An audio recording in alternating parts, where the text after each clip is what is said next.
Bismillahirrahmanirrahim. Assalamualaikum warahmatullahi wabarakatuh. Saya Fajran Aminuddin dengan NIM 220101110097. Di sini saya akan mencoba untuk menjelaskan dan menguraikan secara singkat para tokoh sosiologi yang juga mereka dikenal dengan teori-teori mereka masing-masing.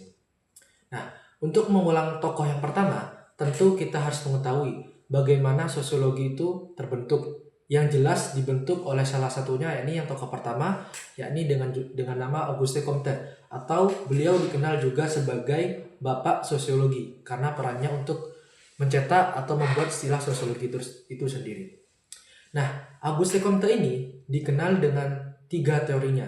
Yang pertama yakni adalah teori teologis, di mana teori teologis ini menekankan menurut Auguste Comte adalah di mana sesuatu itu terjadi karena hal-hal gaib atau irasional, atau secara bahasa yang mudah dipahami, jikalau sesuatu itu terjadi maka itu karena perbuatan supranatural atau hal-hal gaib. Nah, sebagai contoh teori teologis, contohnya adalah jikalau sesuatu terjadi, misal banjir, longsor, dan lain sebagainya, itu mereka akan langsung mendoktrin, menyatakan bahwasanya itu adalah perbuatan atau ulah dari supranatural atau hal-hal yang gaib. Nah, dalam teori teologis, tahap teologis ini mereka akan mengasumsikan sesuatu sebagai sesuatu yang final. Sebagai contoh, jikalau seseorang memeluk agama, maka agama tersebut menjadi sebuah aturan yang suci, seperangkat alat yang suci, dan sifatnya final, dan tidak bisa dilarikan atau diasumsikan kepada hal-hal yang lain, dan tidak bisa diubah.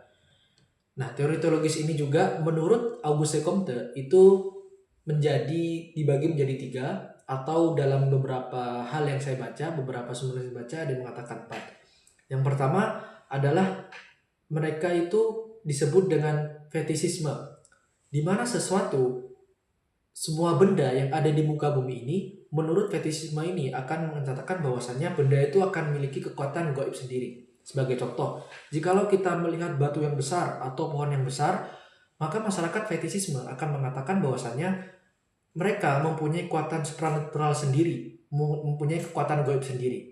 Maka kemudian mereka juga akan memberikan sesajen misalnya, atau hal yang sejenisnya. Karena mereka percaya kekuatan gaib ada pada benda tersebut. Itulah yang disebut dengan fetisisme.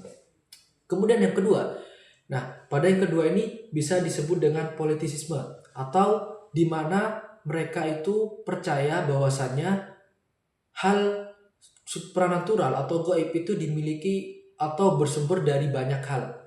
Contoh nih, paling mudah kita pahami adalah mereka mempercayai banyak dewa dan lain sebagainya. Ada yang dewa api, dewa air, dan lain sebagainya. Nah, mereka itu tidak hanya percaya pada satu, tapi banyak. Nah, itu yang membedakan pada politisisme. Mereka mempercayai banyak hal semacam dewa dan lain sebagainya. Nah, kemudian yang ketiga, atau yang yang kita sebut dengan berbeda dengan politisisme, yang ketiga disebut dengan monoteisme, di mana diawali dengan kata mono yang berarti satu. Jadi kekuatan supranatural atau kekuatan gaibnya itu bersumber daripada satu hal saja. Misal, jikalau kita sebagai umat Islam pasti mempercayai bahwasannya sumber dari segala sumber atau apa yang terjadi itu memang dari Allah Subhanahu wa taala. Kan tapi jikalau kita tidak berpikir kepada rasionalnya, hanya kepada irasional, maka kita bisa disebut dengan monoteisme ini. Kemudian yang terakhir ini ada yang mengatakan ini disebut dari bagian tahap teologis, ada yang mengatakan juga tidak, yakni adalah totemisme, di mana supranatural itu berasal dari hewan-hewan. Nah, kita juga tahu seperti mereka percaya dengan kekuatan sapi dan lain sebagainya. Nah, kemudian tahap yang kedua daripada teori dari Auguste Comte, yakni adalah tahap metafisik, di mana tahap metafisik ini adalah sebuah peralihan atau bisa disebut dengan zaman peralihan. Karena pada tahap metafisik, manusia ini bukan hanya percaya kepada supranatural, akan tetapi mereka mulai menggali alasan-alasan terjadinya fenomena yang terjadi di hidup mereka. Nah, dalam hal ini mereka mulai melihat hal-hal bersifat konkret, akan tetapi kebenarannya itu masih bersifat absolut. Seperti jikalau tahap teologis, jika ada banjir, mereka akan langsung doktrin bahwasanya ini adalah ulah daripada kekuatan gaib atau supranatural atau Tuhan. Kan tapi pada tahap metafisik, mereka mulai menggali apa ini hanyalah kekuatan atau berasal dari supranatural, atau apakah ini juga ada sebab dan akibat daripada kita.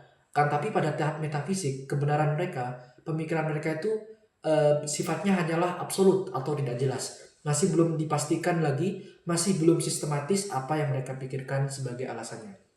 Kemudian yang ketiga yakni adalah tahap positivisme atau tahap positivis. Nah, tahap positivis ini merupakan tahap final daripada tiga teori yang disebutkan oleh Auguste Comte ini. Pada tahap positivis ini ditandai dengan mulai adanya atau mulai berkembangnya ilmu pengetahuan yang terjadi pada hidup manusia. Nah, dalam tahap positivis, jikalau ada fenomena alam seperti banjir, longsor, dan lain sebagainya, mereka itu tidak lagi hanya menggantungkan kepada Tuhan. Mereka juga tidak lagi pikirannya itu mengambang sebagaimana metafisik. Akan tetapi pada tahap positivis, mereka kemudian mengaitkan apa yang terjadi pada hidup mereka dengan ilmu pengetahuan. Misal, tahap positivis terjadi apabila ada longsor atau banjir. Mereka kemudian sadar bahwasannya barangkali mereka membuang sampah sembarangan. Mereka membuang sampah sembarangan hingga terjadi longsor, hingga terjadi banjir. Mereka juga sering menebang pohon sembarangan hingga terjadi hal-hal bencana-bencana yang lain.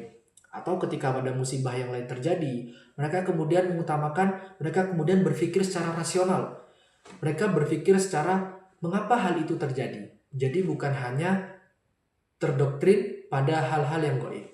Jadi sifatnya pada positivis ini, mereka itu berpikir rasional terhadap apa yang terjadi. Nah, itulah yang kemudian kita sebut dengan teori Auguste Comte. Kemudian yang kedua, yakni adalah teori sosial yang dicetuskan oleh Max Weber. Nah, Max Weber ini terkenal dengan teori yang disebut dengan teori tindakan sosial. Teori tindakan sosial yang dicetuskan oleh Max Weber ini terbagi menjadi 4, yakni yang pertama tindakan rasional, kemudian yang kedua tindakan berorientasi nilai, yang ketiga tindakan afektif, dan terakhir yakni adalah tindakan tradisional.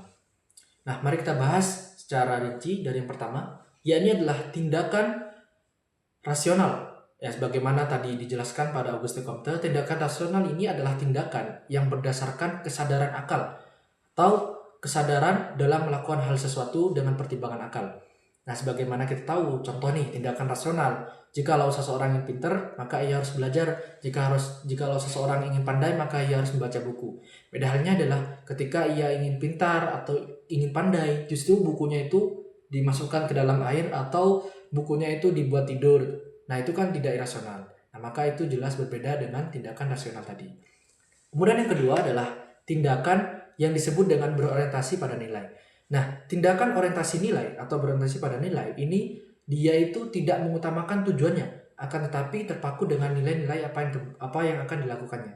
Nah, sebagai contoh, jikalau kita melakukan sesuatu tindakan sosial, kemudian kita itu melakukan bantuan tanpa pamrih, ingin bantu orang lain, ingin menghormati orang lain, serta menjaga sopan santun kepada orang lain. Jadi tidak terpaku dengan tujuan yang akan kita lakukan, tapi pada nilai-nilai yang akan kita hadapi. Nah, itulah yang disebut dengan tindakan berorientasi nilai. Kemudian yang ketiga, atau disebut dengan tindakan afektif. Nah, tindakan afektif ini adalah sebuah tindakan sosial yang kita lakukan karena berdasarkan perasaan atau emosi yang kita alami. Sebagai contoh, misal saya di jalan.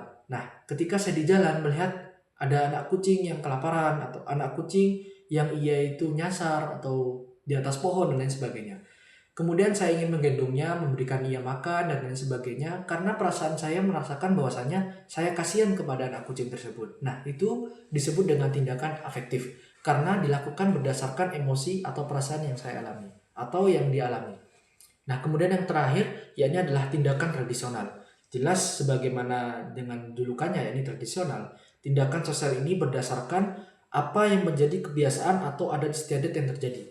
Sebagai contoh yang paling mudah kita ingat, pada Lebaran Ketupat, sebenarnya kan nggak masalah tuh ada orang yang mau ngasih nasi dan lain sebagainya. Akan tapi adat istiadat atau kebiasaan yang terjadi pada masyarakat ketika Lebaran Ketupat, justru yang dikasih adalah ketupat.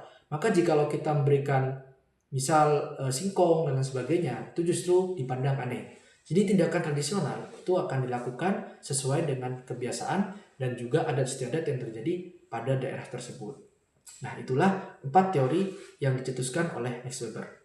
Baik, kemudian teori sosial yang terakhir dicetuskan oleh seorang tokoh yang mungkin agak asing kita mendengarnya, yakni adalah Charles White Mills, atau ia dikenal dengan sebuah teori yang disebut dengan teori imajinasi sosial.